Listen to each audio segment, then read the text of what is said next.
9 जणांवर तडीपारीची कारवाई करण्यात आली. त्यातील 6 जण जरांगेंचे समर्थक होते, जरांगेंच्या आंदोलनात सहभागी होते. खरं तर त्या म्हणजे सगळ्या वाळू माफियांचा, गुटखा माफियांचा, दारू माफियांचा, मटका माफियांचा मुख्य हक्कात जरांगे. आणि मी आता 2 दिवसापूर्वी एका ज्योतिषाची अशी सहज भेट झाली होती.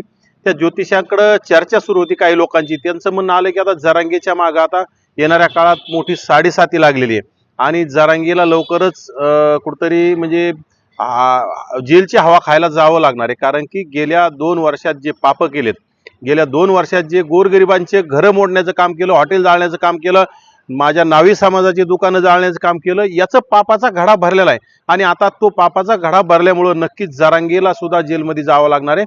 आणि जरांगेला जेलमध्ये जावाय लागणार हे जरांगेला सुद्धा कळतंय. म्हणून जरांगे कुठतरी मीडियाच्या पत्रकारावर असतील कोणावर आगपाकड करण्याचं काम सध्या जरांगेचं सुरू आहे. जरांगेची आता झोप उडालेली, परंतु जे केलं ते भरावंच लागत असतं आणि तो येणाऱ्या काळात जरांगेला जेलमध्ये गेल्याशिवाय म्हणजे सरकार सुद्धा आता शांत बसणार नाही. कारण सरकारच्या विरोधात, मुख्यमंत्र्याच्या विरोधात एकेरी भाषा, गलिच्छ भाषा आणि शिवराळ भाषेत बोलणं हे कुणालाही परवडत नसतं. कारण की मुख्यमंत्री हे राज्याचे प्रमुख असतात, संविधानिक प्रमुख पदावर बसलेले आहेत आणि अशा माणसाच्या विरोधात जर तुम्ही एकेरी भाषेत बोलत असाल तर तुम्हाला त्याची आता येणाऱ्या काळात फळं भोगावी लागतील. मला सांगा आबा की तुम्ही सांगितलं होतं की बाबा 9 जणांवर असे गुन्हे दाखल झालेले, मात्र या ठिकाणी शेकडो जे लोक असल्याचं देखील तुम्ही म्हटलं होतं.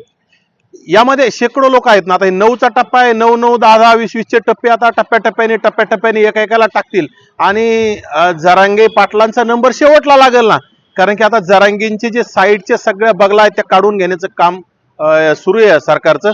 जरांगेच्या सगळे मुसक्या आवळणं, म्हणजे मुसक्या आवळणं काय असतंय, जरांगेला सपोर्ट करणारे सगळे उचलणे. कारण की जरांगेचं आंदोलन हे फक्त वाळू माफियांच्या जीवावर चालत होतं आणि जरांगेंना फिरायला सुद्धा गाड्या वाळू माफियांच्याच होत्या.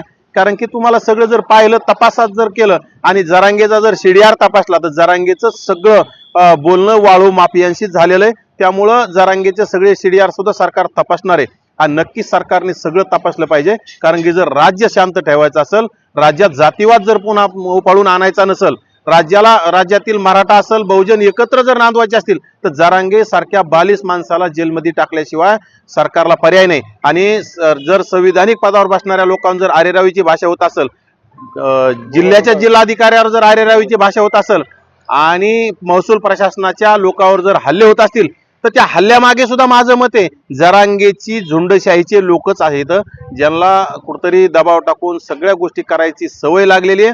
आणि कुठतरी जरांगेच्या लोकांना कुठतरी स्वतःची दहशत दाखवण्याचा तो प्रयत्न आहे. त्यामधूनच हा महसूल प्रशासनाच्या अधिकाऱ्यावर झालेला हल्ला सुद्धा त्यामधून असो, त्याची सुद्धा सीडीआर तपासून चौकशी केली पाहिजे आणि जरांगेच्या मुसक्या वळल्या पाहिजे. येत्या 15 फेब्रुवारी पासून साखळी उपोषण सुरू होणार आहे. आता काय करत नाही, उपोषण करत नाही. साखळी उपोषण कुठं उपोषण असतं?